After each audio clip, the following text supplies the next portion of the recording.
Welcome to Educare. In this video, we will discuss how to apply knowledge that we have gained about CVP. For this, we are doing Kaplan Kit questions. So let's start with the first question. A company has put together the following budget based on production and sales of 5,000 units. Sales, cost of sales, gross profit, admin cost and net profit has been given. Further information, the variable production cost per unit is budgeted to be $5, while administration cost includes $2 per unit selling cost, with the remainder representing fixed administration overhead. What is the margin of safety in percentage terms? To calculate margin of safety in terms of percentage, the formula is budgeted sales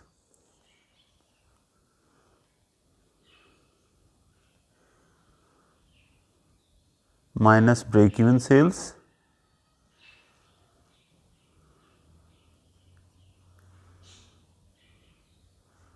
divided by budgeted sales into 100. This is the formula to calculate margin of safety in terms of percentage. Now it is a complicated question. We have been given the budgeted sales. हमें budgeted sales दी हुई हैं, that is 5,000. ये 5,000 units हैं. But we need to calculate the break-even sales. हमें break-even sales को calculate करना है.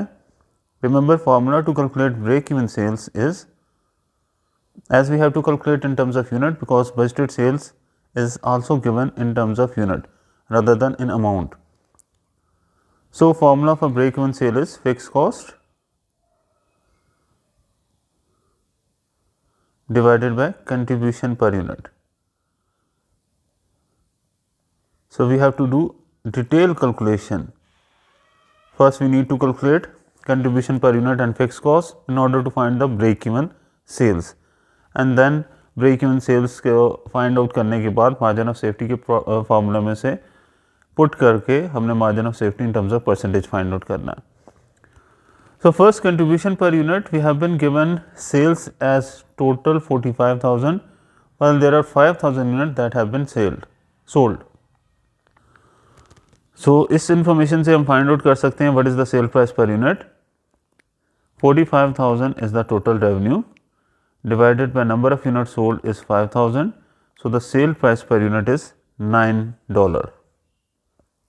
How to calculate the sale price? Sale price हमने पर यूनिट की कैसे कैलकुलेट की? इसके लिए टोटल सेल्स रेवेन्यू को, जो कि $45,000 है, उसे नंबर ऑफ़ यूनिट सोल्ड 5,000 जो बजट हमने किए थे उनसे डिवाइड कर दिया, तो हमें पता चल गया कि this is $9 per unit sell price. Now we need to consider what is the fix cost and what is the variable cost. So first about variable cost. Variable production cost is given as $5, while administration costs include $2 per unit selling cost, with the remainder representing fixed administration overhead. It means कि जो $2 per unit की selling cost है, this is variable. So 5 plus 2 total variable cost आपके पास क्या आ जाएगी?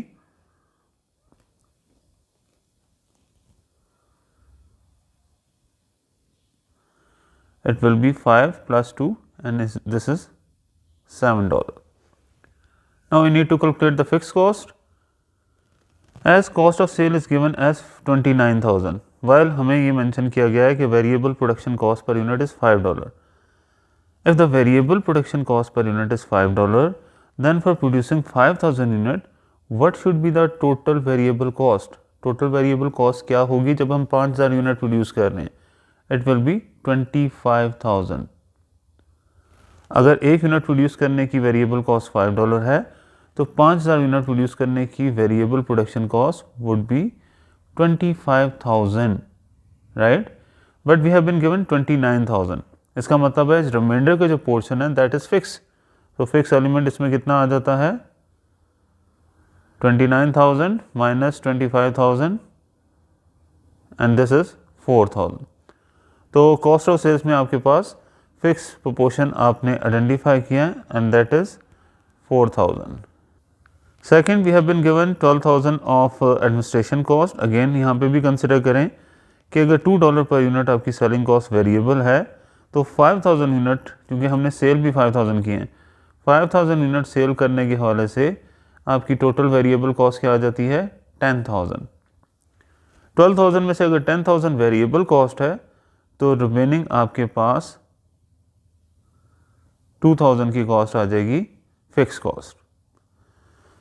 Again आपके पास total administration cost 12,000 given है and they have told us that administration cost में $2 पर यूनिट के हिसाब से वेरिएबल कॉस्ट भी शामिल है। As we are selling 5,000 unit, क्योंकि प्रोडक्शन और सेल दोनों ही 5,000 यूनिट है, तो इसका मतलब है 5,000 यूनिट सेल करने के हवाले से $2 पर यूनिट सेलिंग कॉस्ट है, तो 10,000 आपकी टोटल वेरिएबल कॉस्ट होगी इन एडमिनिस्ट्रेशन ओवरहेड। तो 12,000 में से 10,000 लेस कर देंगे, रिमेनिंग 2,000 आपके पास क्या आ जाएगी fix cost. So fix cost in total क्या आ गई आपके पास 4,000 प्रोडक्शन में, कॉस्ट ऑफ सेल्स में, और 2,000 एडमिनिस्ट्रेशन में। So the total fix cost है 6,000। अब अपने फॉर्मूले के मुताबिक आप break even sales find out कर सकते हैं। So this is fix cost of $6,000 formula के मुताबिक, divided by contribution per unit that is 2। चाहे तो हम इसे अलग लिख लेते हैं यहाँ पे, break even sale is equal to fix cost of $6,000 divided by contribution per unit. Contribution per unit कैसे 2 आ रही है, 9 की सेलिंग कॉस्ट है, 7 की वेरिएबल कॉस्ट है, तो 9 - 7 $2 आपकी कंट्रीब्यूशन पर यूनिट आ गई। सो ब्रेक इवन सेल्स आपके पास आ गई 3,000 यूनिट्स। ये फर्स्ट टारगेट हमने फाइंड आउट किया, क्योंकि इस चीज़ में आपके पास इस एक क्वेश्चन में क्वाइट कॉम्प्लेक्स क्वेश्चन है। You have to calculate fix cost, you have to calculate variable cost and sell price in order to calculate contribution, and then फिर आपके पास ब्रेक इवन पॉइंट कैलकुलेट किया जाता है, एंड नेक्स्ट स्टेप में margin of safety. So 3,000 unit break even sales आप ने find out की। Now apply the formula of margin of safety percentage which is budgeted cell 5,000 units minus break even sales 3,000 units divided by budgeted sales 5,000 unit into 100, तो ये आपके पास आ जाएगा 2,000 divided by 5,000 multiply by 100 is equal to 40%. So this is your margin of safety in terms of percentage. So this is quite complex question, quite detailed question. Another one is simpler to that of the previous one. GG manufacture products that has a selling price of $15. Selling price हमें given है इस दफ़ा, variable cost is $6 per unit, variable cost भी given है. Annual fixed cost is 43,875. Annual sale demand is 6,000. Now this is the detail that has been given. Now the new manufacturing methods are being considered for the product. These will result in a rise of 20% in the fixed cost, reduction in the variable per cost per unit to $5. Remember to $5 का मतलब है कि $6 से कम होकर ये $5 हो गई है, मीन्स कि now आपके पास वेरिएबल कॉस्ट पर यूनिट $5 है। The new manufacturing method would create a high quality product and sales demand would increase to 7,000 units each year at a higher sale price of 20. अब आपके पास sale price भी $20 per unit होगी। If the changes in manufacturing method are implemented and if the selling price is raised to $20, the break even level would be. तो हमें ये बताना है कि पहले क्या आपके पास ब्रेक इवन लेवल था, अब क्या है, तो और उसमें कितना इजाफा या कितनी कमी हो रही है। So with the first information in the first paragraph, we need to calculate break even sales previously.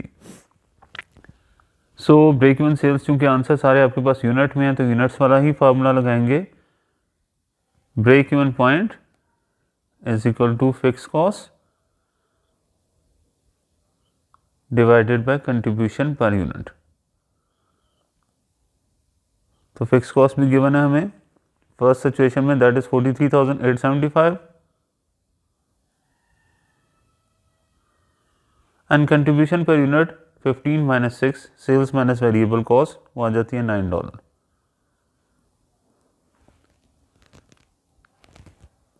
$43,875 divided by 9 is equal to 4,875। आपके पास 4875 ब्रेक इवन पॉइंट प्रीवियसली आ रहा था। Now after application of new method आपकी fix cost कितनी हो गई है, इसमें 20% इजाफा हो रहा है। फिक्स कॉस्ट पहले आपकी थी 43,875, इसमें 20% इजाफा, या तो आप इसका 20% लेके ऐड कर दें या डायरेक्टली इसे 120% से मल्टीप्लाई कर दें। दोनों सूरतों में आपके पास फिक्स कॉस्ट आ जाएगी। सो 43,875 multiply by 1.2, this is 52,650. Now the fixed cost is 52,650. New method के अकॉर्डिंग सेल प्राइस आपके पास आ जाती है 20, वेरिएबल कॉस्ट आ जाती है 5. So it means contribution per unit आपकी क्या आ जाएगी, sell price minus variable cost means 15. So अब आप अप्लाई करेंगे न्यू मेथड के मुताबिक break even point, and that will be 52,650 of fixed cost will be divided by $15 of contribution per unit, divided by 15, and this will be 3510. अब आपके पास 3510 आ रहे हैं unit कि जो सेल करने से आप ब्रेक इवन पॉइंट हासिल कर सकते हैं. सो फ्रॉम 4875 टू 3510, पहले आपके पास ब्रेक इवन पॉइंट था 4875, अब है 3510, तो उसमें कितनी कमी आ रही है, दिस इज 1365 यूनिट रिड्यूस हो रहे हैं. So answer is D, 1365 unit lower. Next question, if both the selling price per unit and the variable cost per unit of a company rise by 10%, the break even point will be. तो हमें उन्होंने ना ही mention किया कि sale price पहले क्या थी, variable cost क्या थी, क्या फिक्स कॉस्ट है, क्या ब्रेक इवन पॉइंट है, कुछ भी मेंशन नहीं किया. जस्ट हमसे ये पूछ रहे हैं कि सेल्स और वेरिएबल कॉस्ट में 10% इजाफा होने से क्या फ़र्क पड़ेगा ब्रेक इवन पॉइंट पे. तो इस टाइप के क्वेश्चन के लिए you have to assume some figures and calculate accordingly. Like मैं यहाँ पे अज्यूम करता हूँ कि सेल प्राइस है $10, वेरिएबल कॉस्ट है, या सेल प्राइस $100, वेरिएबल कॉस्ट आपके पास आ जाती है $60, एंड फिक्स कॉस्ट हम अज्यूम कर लेते हैं 4000. अकॉर्डिंग टू दैट, ये पहले की सिचुएशन है, इसके मुताबिक आपके पास फिक्स कॉस्ट को यानी 4000 को अगर आप डिवाइड करते हैं कंट्रीब्यूशन पर यूनिट यानी 40 से, तो आपके पास 100 जो है वो ब्रेक इवन पॉइंट आ जाता है इन टर्म्स ऑफ यूनिट्स, राइट. अब वो कह रहे हैं कि सेल प्राइस में 10% इजाफा कर दें. सेल प्राइस में अगर 10% इजाफा कर दें तो ये 100 का 10% ऐड होके आ जाएगी 110. वेरिएबल कॉस्ट में 10% इजाफा कर दें तो 60 का 10% 6 ऐड कर दें तो ये आ जाएगी 66. फिक्स कॉस्ट में उन्होंने चेंज का मेंशन नहीं किया, fix cost remains the same, 4000 ही रहेगी.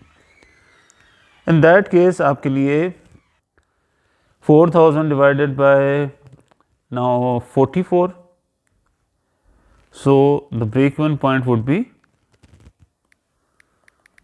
divided by 44 and this will be 90.9. तो 90.9 आपके पास आ जाएगा ब्रेक इवन पॉइंट. सो क्या हो रहा है, ये पहले 100 से 90.9 आ रहा है, सो हम ये कह सकते हैं कि there is a fall in the break even point as a result of increase in selling price and variable cost. Next question has been given as the budget cost of only type of product made by the factory of ST based on the expected monthly level of production and sales of 1000 is as follows. Variable production cost, fixed production cost, variable selling cost, fixed selling cost ये सब दी हुई है, plus profit, selling price आ गई 24.9. So they have asked us the break even point in units उन्होंने हमसे पूछा है, तो we need to know कि हमारे पास क्या वेरिएबल कॉस्ट है और क्या हमारे पास सेल प्राइस तो गिवन है. तो कंट्रीब्यूशन पर यूनिट हम इजीली यहीं पे कैलकुलेट कर लेते हैं. Contribution per unit, this is sale price of 24.9 minus variable production cost 5.6 and variable selling cost 3.4. ये दोनों आपने माइनस कर दिए इसमें से. सो this will B 9. So it is 15.9 contribution per unit for you. Now you have to calculate the fixed cost. Fixed cost has been given to you as fixed selling cost is 4.6, fixed selling cost is 4.6 and fixed production cost is 5.8. तो total fix cost per unit आपके पास आ रही है 5.8 plus 4.6 and this is equal to 10.4. अब ये 10.4 तो आपके पास एक यूनिट की फिक्स कॉस्ट है. आप चूंकि प्रोड्यूस एंड सेल कर रहे हैं 1000 यूनिट, तो total fix cost find out करने के लिए 10.4 मल्टीप्लाई बाय 1000 आपके पास टोटल फिक्स कॉस्ट आ जाएगी 10.4 into 1000, this will be 10,400. So 10,400 आपके पास टोटल फिक्स कॉस्ट आ जाएगी. So now fixed cost of 10,400 divided by contribution per unit of 15.9, it gives you a break even point of 654. So 654 हमारे पास break even point आ जाता है. तो Radha simple question था ये. AL makes a single product which it sells for $10 per unit. तो selling price हमें $10 पर यूनिट दे दी है. फिक्स कॉस्ट 48,000 पर मंथ है and the product has a contribution sales ratio. Contribution sales ratio given है. Remember that if you need to calculate the break even point in terms of sales, तो उसके लिए formula use किया जाता है fix cost divided by contribution sales ratio. But यहाँ पे question की रिक्वायरमेंट इन अमाउंट या इन सेल्स के रेफरेंस से आपसे ब्रेक इवन पॉइंट नहीं पूछा गया या मार्जिन ऑफ सेफ्टी पूछा गया, तो वो इन टर्म्स ऑफ यूनिट पूछा गया. तो उसके लिए ब्रेक इवन सेल्स भी आपके पास इन टर्म्स ऑफ यूनिट होनी चाहिए. Remember we have been given actual sales 1,40,000, ये भी अमाउंट में गिवन है. So first we need to consider कि आपके पास break even sales in units कितनी है. देन हम कंसिडर करेंगे कि हमारी एक्चुअल सेल्स इन यूनिट क्या है एंड देन उनका डिफरेंस आपका मार्जिन ऑफ सेफ्टी आएगा. Remember this is margin of safety, not margin of safety percentage. तो margin of safety simply calculate करने के लिए क्या किया जाता है, बजटेड सेल्स में से ब्रेक इवन सेल्स माइनस की जाती है. Remember margin of safety in terms of percentage हो तो उसे बजटेड सेल्स से डिवाइड इनटू 100 से मल्टीप्लाई करके परसेंटेज कैलकुलेट की जाती है. सो फर्स्ट इस क्वेश्चन में हम कैलकुलेट करेंगे ब्रेक इवन सेल्स और इसके लिए फार्मूला यूज़ किया जाएगा फिक्स कॉस्ट, क्योंकि जो इन्फॉर्मेशन गिवन है उसके मुताबिक हम यूज़ कर सकते हैं, divided by contribution sales ratio. Fix cost is 48,000 while contribution sales ratio is given as 40% and this will be 48,000 divided by 40% gives you a break even sales of 1,20,000. ठीक है. अब अगर आप मार्जिन ऑफ सेफ्टी कैलकुलेट करें तो वो क्या आ जाएगा, 1,40,000 की आपके पास सेल्स है डॉलर में, माइनस ब्रेक इवन सेल्स आपकी है 1,20,000, ये भी अमाउंट में है. So margin of safety in terms of amount आ जाएगा आपके पास $20,000. Now we need to convert it into units.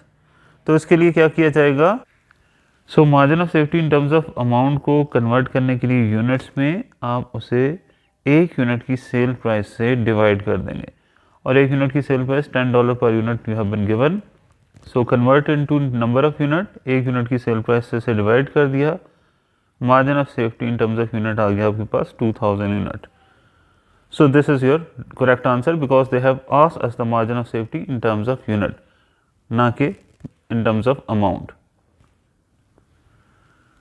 Next question, selling price is 65, direct material, direct labor, variable production overhead and fixed production overhead cost is given. Assuming that no inventory of product P is held, what number of units must be made and sold to make a profit of 18,000? हमारे पास budgeted उन्होंने जो output mention किया वो 12,000 है. Remember आपके पास fix rate जो compute किया जाता है वो कैसे किया जाता है, फिक्स रेट पर यूनिट. इसके लिए बजटेड फिक्स ओवरहेड को डिवाइड कर देते हैं बजटेड कैपेसिटी से. तो रेट आपको गिवन है $10, बजटेड फिक्स ओवरहेड आपको नहीं पता, लेकिन बजटेड कैपेसिटी गिवन है 12,000। सो क्रॉस मल्टीप्लाई करके बजटेड फिक्स ओवरहेड आपको पता चल जाएंगे and that will be $1,20,000, right. Fix overhead पता चल गए। Now you need to calculate the contribution per unit. 65 आपकी सेल्स है, जबकि variable cost in total 36 and 9 45 है। सो कंट्रीब्यूशन पर यूनिट आ जाएगी 20।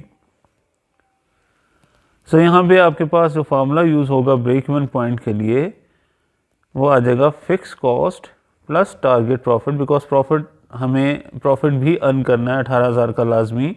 दे हैव गिवन टू अस कि फिक्स कॉस्ट को भी कवर करना है और प्रॉफिट भी 18,000 का अर्न करना है, तो इसके लिए कितने यूनिट हमें सेल करने पड़ेंगे। तो फार्मूला यूज़ होगा fix cost plus target profit divided by contribution per unit.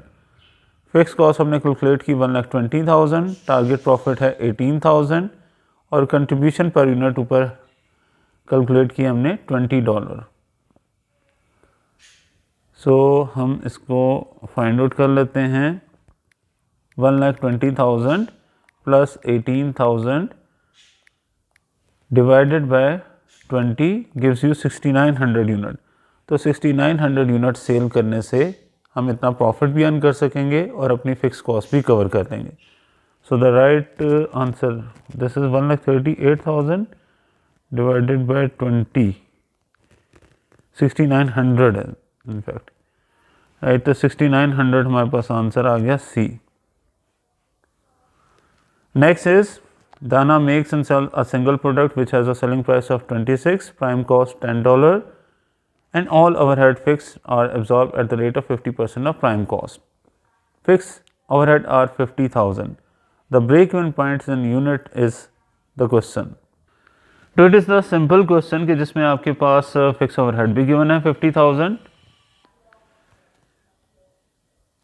Sell price given है 26 और वेरिएबल कॉस्ट गिवन है 10। So simply we can calculate this 50,000 divided by 16 and this will be divided by 16, 3,125। तो 3,125 units आपके पास break even point आ जाएगा। Now the next question and this one again is a little complex question like first question, ये भी एक complex question है। A company has established the following information for the cost and revenue at an activity level of 500 unit. तो direct material, direct labour, production overhead, selling cost, ये चारों हमें given है। Total cost आ गई 9,750, sales revenue 17,500 है, profit 7,750। 20% of the selling cost and 50% of the production overhead are fixed over all levels of activity. आपसे पूछा जा रहा है कि अगर 1,000 यूनिट सेल किए जाएं तो फिर प्रॉफिट क्या होगा। As we know 2,500 is the cost when हम जब प्रोड्यूस कर रहे हैं 500 यूनिट, तो 1,000 यूनिट प्रोड्यूस करने की क्या कॉस्ट आएगी। अगर 2,500 यूनिट प्रोड्यूस किए जा रहे हैं, 2,500 कॉस्ट आ रही है 500 यूनिट प्रोड्यूस करने की, तो इसका मतलब है एक यूनिट की कॉस्ट आ रही है 5। इसे मल्टीप्लाई कर दें 1,000 से तो हमारे पास 5,000 is the cost of direct material for producing 1,000 units. Labour के हवाले से इसी तरह कंसिडर करें, 5,000 लेबर की कॉस्ट उस वक्त आ रही थी कि जब हम 500 यूनिट प्रोड्यूस कर रहे थे, यानी एक यूनिट पे लेबर की कॉस्ट $10 आ रही थी। अब अगर हम 1,000 यूनिट प्रोड्यूस कर रहे हैं तो 1,000 यूनिट प्रोड्यूस करने की लेबर कॉस्ट 10,000 आ जाएगी। प्रोडक्शन ओवरहेड के हवाले से कह रहे हैं कि 50% of production overhead are fix, यानी 1,000 के प्रोडक्शन ओवरहेड हैं। Fix portion of production overhead ये आपके पास आ जाते हैं 1,000 इंटू 50% और ये आ गया 500, ठीक है, ये तो फिक्स रहेंगे। अब वेरिएबल प्रोडक्शन ओवरहेड कितने गिवन है आपको, दीज आर गिवन अगेन 1,000 का रिमेनिंग 50% आपके पास 50% ही आता है तो वो आपके पास 500 ही आ जाएगा। So this is the breakdown of production overhead. Now we need to consider कि अगर आप 1,000 यूनिट प्रोड्यूस कर रहे हैं, for producing 1,000 यूनिट्स, आपके पास जो फिक्स प्रोडक्शन ओवरहेड है वो तो चेंज नहीं होगा, वो तो वही रहेगा, क्योंकि फिक्स प्रोडक्शन ओवरहेड कहते ही उसे जो कि एक्टिविटी लेवल के साथ चेंज ना हो, इट रिमेन्स 500। लेकिन जो वेरिएबल प्रोडक्शन ओवरहेड है वो क्या हो जाएगा, अगर 500 प्रोडक्शन ओवरहेड था, variable production overhead for producing 500 unit, तो इसका मतलब है एक यूनिट को प्रोड्यूस करने पे हमारा 1 यूनिट लग रहा था वेरिएबल प्रोडक्शन ओवरहेड पे। और अब अगर हम 1000 यूनिट प्रोड्यूस कर रहे हैं तो दिस विल बी 1000। अगेन इसे बता दें कि आपके पास 500 वेरिएबल प्रोडक्शन ओवरहेड थे जब आप 500 यूनिट प्रोड्यूस कर रहे थे, यानी 1 यूनिट को प्रोड्यूस करने पे आपका $1 का production overhead, variable production overhead की कॉस्ट आ रही थी। अब आप चूंकि 1000 यूनिट प्रोड्यूस कर रहे हैं तो ये 1000 आ जाएगी। तो 1000 variable for producing 1000 unit in total, 500 के fix production overhead, variable 1000, total आ जाएंगे 1500। So this will be mention here 1500। Now about selling cost 1250, 20% of selling cost is fix. तो इसका भी ब्रेकडाउन बनाते हैं सेलिंग कॉस्ट का।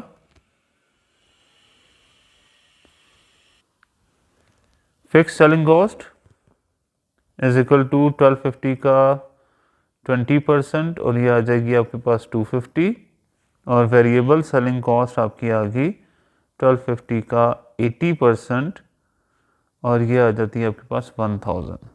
तो ये आपके पास ब्रेकडाउन आ गया सेलिंग कॉस्ट का। अब हमने क्या कंसिडर करना है, ये कंसिडर करना है कि 1000 यूनिट प्रोड्यूस करने पे हमारे क्या सेलिंग कॉस्ट आएगी। If you are producing 1000 unit and selling 1000 unit, तो फिक्स सेलिंग कॉस्ट तो आपकी रिमेन द सेम, वो वही रहेगी 250। लेकिन वेरिएबल सेलिंग कॉस्ट आपकी 1000 तब आ रही थी कि जब आप 500 यूनिट प्रोड्यूस कर रहे थे। अब आप 1000 यूनिट प्रोड्यूस कर रहे हैं तो इसकी क्या कॉस्ट आ जाएगी, this will be 2000। So here again consider कर लें, if you are producing 500 unit, उस वक्त वेरिएबल कॉस्ट सेलिंग कॉस्ट 1000 थी, तो 500 से डिवाइड करें तो 1 यूनिट को सेल करने की कॉस्ट $2 है। अब चूंकि हम 1000 यूनिट्स प्रोड्यूस और सेल कर रहे हैं तो इसकी सेलिंग कॉस्ट बन जाएगी 2000। 2000 प्लस 250 की फिक्स सेलिंग कॉस्ट, टोटल आ जाएगी 2250। सो 2250 आप रिकॉर्ड करेंगे। ये आपके पास टोटल कॉस्ट आ जाएगी 15,000, 17,250, 18,750 आपकी टोटल कॉस्ट आ जाएगी। Revenue 17,500 was the revenue when we are selling 500 unit, जब हम 500 यूनिट सेल कर रहे थे, यानी एक यूनिट का रेवेन्यू जो है वो 35 है। Now we are going to sell 1000 unit, तो 1000 यूनिट से रेवेन्यू हासिल हो रहा है 35,000। सो 35,000 अब हमारा रेवेन्यू आ गया। 35,000 के रेवेन्यू और 18,750 की कॉस्ट का difference 16,250 is now your profit.